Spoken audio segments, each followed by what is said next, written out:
ከሰማይ ሰማያት የወረደው ለማን ነው? እንዴት ወረደ? በዜማም ባስተምህሮም ሃይማኖት ዲበ አብ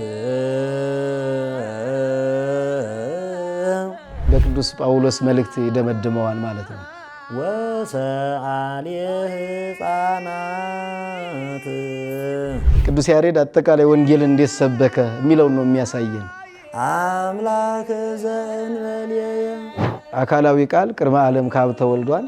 ያለ ዘመን ያለ ጊዜ ዘገብራ ለምድር በመዋዕለ ዓለም ከእግዚአብሔር በቀር ሌላ አምላክ እንደሌለ ዓለምን የፈጠረው ያው እርሱ እንደሆነ አልቦ ባዕድ በመጀመሪያ ቃል ነበረ፣ ቃልም በእግዚአብሔር ዘንድ ነበረ፣ ቃልም እግዚአብሔር ነበረ።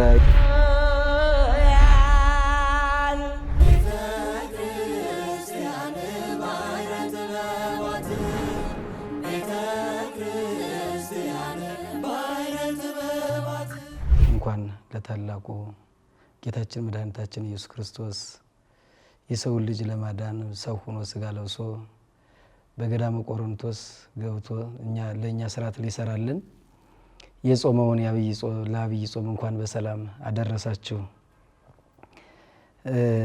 እንግዲህ ቅዱስ ያሬድ ጾሞቹን በጾሙ መካከል ያሉትን ሳምንታት እንዴት ከፈላቸው? ቅዱስ ያሬድና ቤተ ክርስቲያን ወይም ቅዱስ ያሬድና ወንጌል እንዴት ናቸው የሚሉ ናቸው ሐሳቦቹ። ቅዱስ ያሬድ ወንጌል እስትንፋሱ ናት። ወንጌል አሳይኑ ወኦሪት ቶታእኑ እያለ ራሱ የተናገረው አለ። በሌላም ተጽፎለታል እሱ። ወንጌል ጫማው ማዘቢያው ደግሞ የጫማው ማዘቢያ ኦሪት ናት። ኦሪትን በማዘቢያ መስሎ ተናግሮታል። ከዛ በፊት የነበሩት ኦሪት ከማይሰራ ኃጢአት ያልተፈቱባት ጊዜ ስለሆነች፣ እንደዚሁም ወንጌል ጫማ ለእግር ቤዛ ነው። እንቅፋቱን፣ እሾሁን፣ የተለያዩ ነገሮችን የሚከላከል ጫማ ነው። ወንጌልም የሰው ልጆች ከማይሰራ ኃጢአት ተፈትተውባት ከዲያብሎስ አገዛዝ ወይም ከዲያብሎስ ፍዳ በክርስቶስ ደም ድነውባት የሚኖሩ አማናዊት ሕግ ናትና በጫማ መስሏታል። ሰው ልጆች እሷን ከኖረ መንግስቱን የሚወርስባት ስለሆነች፣ ስለዚህ ወንጌልን በሰፊው አስተምሯታል። እስትንፋሱ ናት፣ ሕይወቱ ናት ማለት ነው ለቅዱስ ያሬድ። እንደው ቅዱስ ያሬድን ስናይ ቅዱስ ዳዊት የተናገረውን ብናነሳ በጎ ይሆናል። ቅዱስ ዳዊት የአምላክ ልብ ይለዋል፣ እንደ ልቤ ይለዋል። እግዚአብሔርም የአምላክ ልብ ነው። ቅዱስ ዳዊት በመንፈስ ቅዱስ ተገልጾለት ገና እነ ቅዱስ ያሬድ ከመነሳታቸው በፊት 1500 ዓመት በፊት የነበረ ቅዱስ ዳዊት ወሀብኮሙ ሲሳዮሙ ለሕዝበ ኢትዮጵያ፣ ለኢትዮጵያ ሕዝቦች ምግባቸውን አዘጋጀህላቸው ሰጣሃቸው ብሎ አስቀምጦታል።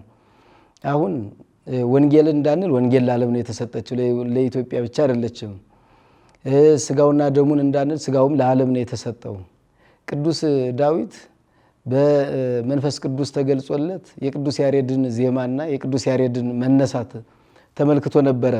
ምግባቸውን ሰጣሃቸው። ዜማ ምግባቸው ለኢትዮጵያውያን ስለሆነ ወይም የቅዱስ ያሬድ ዜማ ለኢትዮጵያ ብቻ ነው የተሰጠው። ስለዚህ ቅዱስ ዳዊት አስቀድሞ አይቶ ለኢትዮጵያ ሕዝቦች ምግባቸውን ሰጣሃቸው ብሎ ሲናገር ቅዱስ ያሬድን ተመልክቶ ዜማውን ተመልክቶ የኢትዮጵያውያን ምግብ የሆነ ሰማያዊ ዜማ መላእክት የሚያመሰግኑበት፣ መላእክት ወደ እግዚአብሔር የሚቀርቡበት፣ የሰው ልጆች ከእግዚአብሔር ጋር የሚገናኙበትን ዜማ እንደሚደርስ ተገልጾለት ተናገረ። ቅዱስ ያሬድ ደግሞ ያውቃልና የአምላክ ልብ እንደሆነ ያውቃልና አጠቃላይ በዜማዎቹ መካከል መዝሙረ ዳዊትን ተጠቅሞታል። መዝሙረ ዳዊትን እንደ ልቤ የሚለው ዳዊት ስለሱ ተናገረ። ቅዱስ ያሬድ ደግሞ የዳዊትን መዝሙሮች በዜማ ውስጥ እያካተተ ተናግሮታል። ስለዚህ እስትንፋሱ ናት፣ ሕይወቱ ናት ማለት ነው ወንጌል።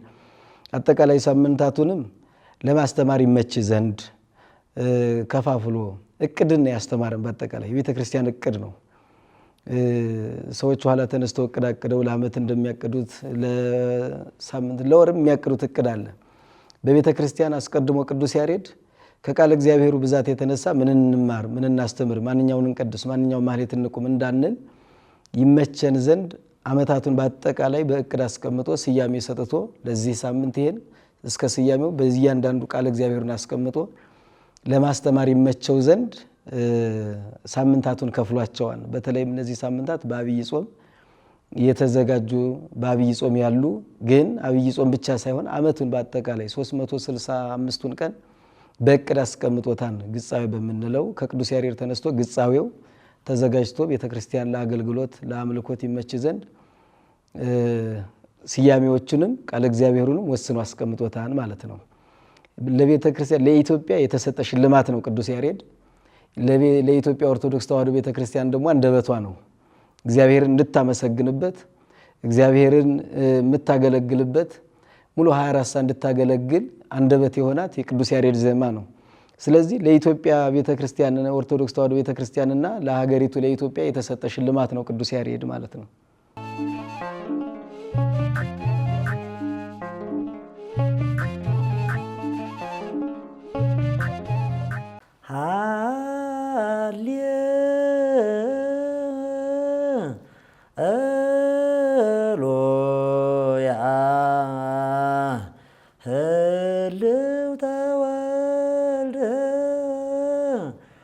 ወሰአሊ ሕፃናት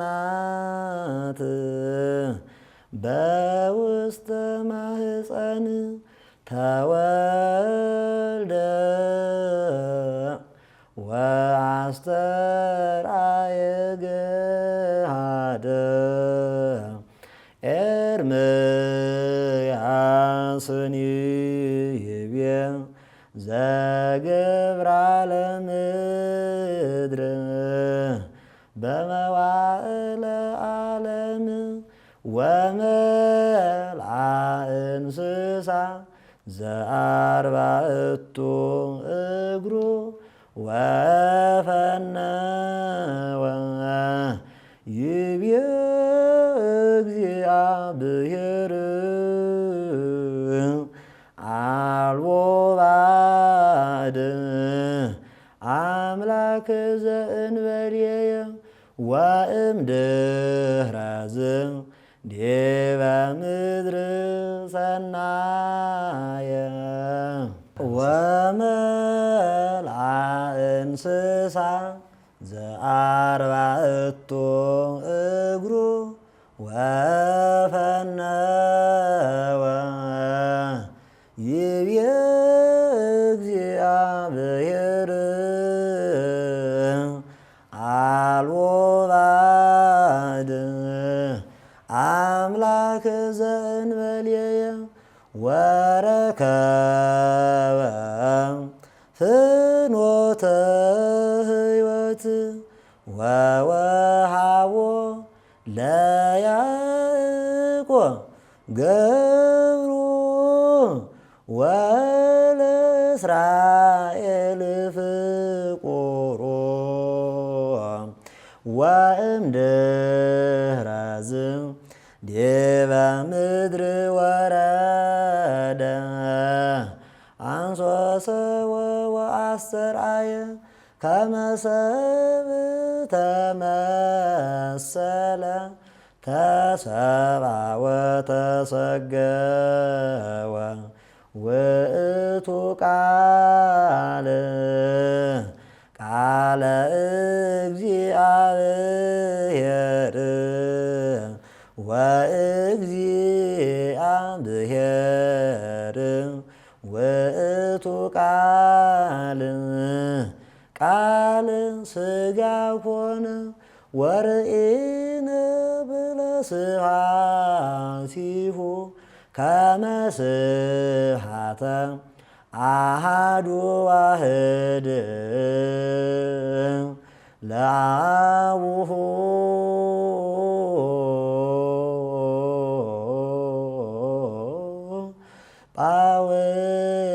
ጳውሎስኒ ተወፈየ ሰለስተ ለቤተ ክርስቲያን ሃይማኖት ወተስፋ ወፍቅር ሃይማኖት ዲበ አብ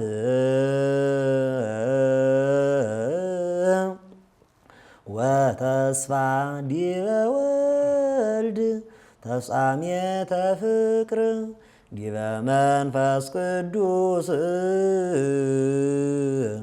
እንዘ ይብል ሰለስተ ለእግዚአብሔር አንሰ አስተቋእክዎ። መልካም የዘወረደ ቃለ እግዚአብሔር ነው። በቅዱስ ያሬድ አጠራር በቤተ ክርስቲያናችንም ስያሜ ዘወረደ የመጀመሪያው የዐቢይ ጾም መግቢያው የመጀመሪያው እሁድ ሳምንታቱ ዘወረደ የራሱ የዘወረደ ነው። ሲጀምርም እንዳየነው አሁን እንደተዜመው በዜማ እንደተባለው ከቅድመ ዓለም የነበረው እሱ ብሎ ነው የሚጀምረው። ዘህልው ተወልደ ከቀዳማዊነቱ ይነሳና ወደ ነቢያት ትንቢት ይመጣል። ወደ ነቢያት ትንቢት መጥቶ የነቢያትን ይናገራል። ከዛ ቀድሞ ወደ ኦሪቱ ይሄድና ኦሪት ዘጸአት ምዕራፍ 20 አልቦ ባዕድ አምላክ ዘእንበሌ የሚለውን ያመጣል። ቀጥሎ የኤርምያስን ያመጣል። የነቢያትን ጊዜው እየቀረበ ሲሄድ የሰው ልጅ ለማዳን ሰው መሆኑን መምጣቱን ይናገር ዘንድ እንዲህ እያለ ይመጣና በወንጌል ያ ቃል ያ ቅድመ ዓለም የነበረው ቃል ነው ብሎ ይገልጠዋል። በወንጌል ዮሐንስ ወንጌል ምዕራፍ 1ን ያያይዝና በቅዱስ ጳውሎስ መልእክት ይደመድመዋል ማለት ነው። የቅዱስ ጳውሎስ መልእክትን አንስቶ ቅዱስ ጳውሎስ ሶስት ሐሳቦችን አንስቷል። ፍቅር፣ ሃይማኖት፣ ተስፋ፣ ፍቅር በሚሉት ይደመድመዋል ቅዱስ ያሬድ። ስለዚህ ቅዱስ ያሬድ አጠቃላይ ወንጌልን እንዴት ሰበከ የሚለውን ነው የሚያሳየን። ወንጌልን ሲሰብክ ከቀዳማዊነቱ ተነስቶ በስጋ በማኅፀነ ማርያም ማደሩን ከዛ ተወልዶ ደግሞ ያደረጋቸውን ይነግረናል። እሱን ነው ዘወረደ ስንል በአጠቃላይ ከሰማየ ሰማያት መውረዱን፣ ከድንግል ማርያም መወለዱን፣ ስጋ መልበሱን፣ የሰውን ልጅ ለማዳን እግዚአብሔር የሄደበትን ርቀትና ጥግ ነው የሚያሳየን። ቅዱስ ያሬድም ያ ነው ተነጥቆ ሂዶ ነው በመንፈሳዊ እይታ ተነጥቆ ሂዶ ዘህልው ተወልደ ሃሌሉያ ቅድመ ዓለም የነበረው ነው። አንድ አይነት ነው። ህልውና ሃሌሉያ የሚለው ትርጉሙ አንድ ነው። ቅድመ ዓለም የነበረው ያለው ተወለደ ብሎ ነው የሚጀምረው። ያለው የሌላ አይደለም። ተወለደ ሲል ያለው እርሱ ተወለደ። ሕፃናትን በእናታቸው ማህፀን የሚስላቸው ወይም አካል በዛ ያክልን ሰጥቶ ሕፃናትን በማህፀን ጠብቆ እንዲወለዱ ያን ውሃውን እንዲረጋ አድርጎ ሰው አድርጎ የሚፈጥር እሱ ተወለደ ብሎ ነው የሚጀምረው። ያለው እንግዲህ አካላዊ ቃል ቅድመ ዓለም ካብ ተወልዷል። ያለ ዘመን ያለ ጊዜ ያለ እናት ተወልዷል። ስለዚህ ቅድመ ዓለም ነበረ ማለት ነው። እሱን ነው እየተናገረ ያለው ቀዳማዊነቱን። ዘህልው ተወልደ ያለው የነበረው እሱ ደግሞ ያለው የነበረው ሕፃናትን በማህፀን የሚስላቸው አካል የሚሰጣቸው እርሱ ነው። እሱ ተወለደ አለ። ሊቁም በሃይማኖተ አበው እንዲህ ብሎ ያስቀምጠዋል። ንጽርክ ለሳሌ ሕፃናት ዘበጥንተ ሙላድ ወጠነፍኖተ ነኪር። ሕፃናትን በማህፀን የሚስላቸው እርሱን ተመልከተው እያለ ተስለ በጥንታ አካል እንዘ ይተዋሃድ ቃል ምስለ ስጋ። ያው የነበረው የማይወሰነው አካላዊ ቃል ሕፃናት በሚጸነሱበት የአካል መጠን ተጸነሰ አለ። ያን ነው እያመሰጠረ ያመጣው። ሕፃናትን በማህፀን የሚስላቸው አካል የሚሰጣቸው የሚጠብቃቸው እርሱ ተወለደ፣ ሕፃን ሆነ፣ በማህፀነ ማርያም አደረ። ከዛ እሱ ደግሞ ምን ብሎ ነበር አስቀድሞ? ዓለምን የፈጠረ አለ። ዓለምን የፈጠረ ካለመኖር ወደ መኖር በመታየቷን መገለጧን ሳይ በመዋዕለ ዓለም እያለ ሊቁ ይናገራል። በዓለም ዘመን የዓለም ዘመን የሚላት መታየቷን መገለጧንና ተፈጥሮዋን እየተናገረ ነው። እሷን የፈጠረ እርሱ ተወለደ፣ ዓለምን የፈጠረ ያስገኘ። ኤርምያስም ማነው አስቀድሞ በኦሪት ዘጸአት ምዕራፍ 20 ምን ብሎ ተናግሯል? አልቦ ባዕድ አምላክ ዘእንበሌየ ከኔ በቀር ሌላ አምላክ የለም ብሎ ተናግሯል። ትንቢተ ኢሳይያስ ምዕራፍ 45ም ይህን ቃል ይደግመዋል። ከእግዚአብሔር በቀር ሌላ አምላክ እንደሌለ፣ ዓለምን የፈጠረው ያው እርሱ እንደሆነ፣ ዓለምን ያስገኘ እሱ እንደሆነ። ኤርምያስ ደግሞ ይችን ምድር የፈጠረበትን ይናገርና ትንቢተ ኤርምያስ ምዕራፍ 51 ያለውን ቃል ነው የሚናገረው። ወመላ እንስሳ ዘአርባዕቱ እግሩ 4 እግር ያላቸው እንስሳት ምድርን የሞሏት። እንግዲህ በ4 እግር የሚሄዱ እንስሳት አሉ። የእነሱን ተፈጥሮ ነው የእንስሳትን ተፈጥሮ ይመጣና የሞላትን ምድር የፈጠረ እርሱ እንስሳት የሚንቀሳቀሱባት በ4 እግር የሚንቀሳቀሱ እንስሳት እንደዚሁ ደግሞ በራሪ የሆኑ ማንኛቸውም በደመ ነፍስ ሕያዋን ሆነው የሚኖሩ እንስሳት የሚንቀሳቀሱባት የሞሏትን ምድር የፈጠረ እርሱ ካለመኖር ወደ መኖር አምጥቶ የፈጠረ እሱ ተወለደ እያለ ይገልጣል። ከዛ ያ ቃል ደግሞ ያ የተወለደው ቅድመ ዓለም ቃል የነበረው ነው አለ ዮሐንስ ወንጌል ምዕራፍ 1 ከቁጥር 1 ጀምሮ ያለውን። በመጀመሪያ ቃል ነበረ፣ ቃልም በእግዚአብሔር ዘንድ ነበረ፣ ቃልም እግዚአብሔር ነበረ ይልና ቀዳማዊነቱን ተናግሮ ቁጥር 14 ላይ ቃልም ሥጋ ሆነ የሚለውን ሐሳብ ወረደ ሊል ነው እያለ ነውና ቅዱስ ያሬድ ቃልም ሥጋ ሆነ አለ። በመካከል ያለውን ንባብ የቅዱስ ዮሐንስ መጥምቅ ታሪክ ነው። እሱን አለፈና የያዘው ዓላማው ሐሳቡ ስለ ቃል መውረድ ሥጋ መልበስ ነውና ቃል ሥጋ ሆነ ይለዋል። ቅዱስ ጳውሎስም 3 ነገሮችን ተቀበለ አለ። ሃይማኖት፣ ተስፋ፣ ፍቅር። ሃይማኖት ከአብ አለ። ከአብ ሃይማኖትን ተቀበለ። አብ ወላዲ መሆኑን፣ ወልድን መውለዱን፣ መንፈስ ቅዱስን ማስረጹን፣ ከሰማይ ከወረደው በቀር ወደ ሰማይ የወጣ የለም ሲል ከሰማየ ሰማያት መውረዱን፣ ሰው መሆኑን፣ ሥጋ መልበሱን፣ ፍጹም ሰው ፍጹም አምላክ መሆኑን የምታስተምርበት ነው ቤተ ክርስቲያን ማለት ነው። ነገረ ሥጋዌውን በዚህ ጊዜ ይወሰናል ማለት አይደለም። ግን በዚህ ጊዜ ደግሞ የበለጠ ከሰማየ ሰማያት የወረደው ለማን ነው? እንዴት ወረደ? በዜማም በአስተምህሮም የምታስተምርበት ነውና ዘወረደ ብሎ ቅዱስ ያሬድ የደረሰው ወይም የከፈለው ቤተ ክርስቲያን በሰፊው የምታስተምርበት የክርስቶስን ሰው መሆን፣ ሥጋ መልበስ፣ በአጭር ቁመት በጠባብ ደረት መወሰኑን ግን በአጭር ቁመት በጠባብ ደረት ቢወሰንም ቀዳማዊ አምላክ ቃል መሆኑን የገለጠበት ነው ማለት ነው።